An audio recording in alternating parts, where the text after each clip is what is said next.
Hello, and welcome to the second episode of Fridays at Frontline. My name's Sarah, and I'm going to be your host. This week, we're going to be talking about connectivity and communication.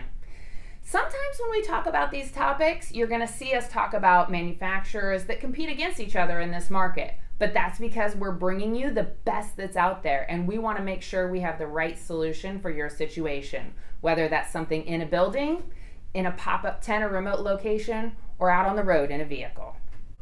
When it comes to in-building solutions, we provide devices that allow you the ability to expand and extend your network when you need to places like gymnasiums or floors that may not have been set up yet. These devices also provide you failover if your network goes down. And if you decide to set up a pop-up or remote location but need to keep your information secure and connected, we can do that too.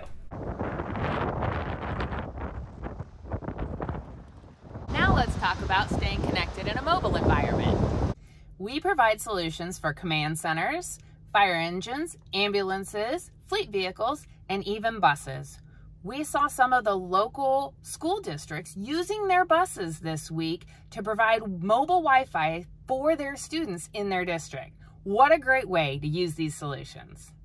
After 9/11, there was an initiative put into place to provide priority and preemption for our public safety personnel. The devices that we're talking about today are Band 14 compliant. Frontline Mobile Tech would like to offer all of our end users a $50 credit for each device purchased between now and June 30th. Thank you for watching this week's episode of Fridays at Frontline. Please make sure you comment below, give us some feedback, ask us some questions. And for those of you that commented last week, don't worry, your swag is on the way.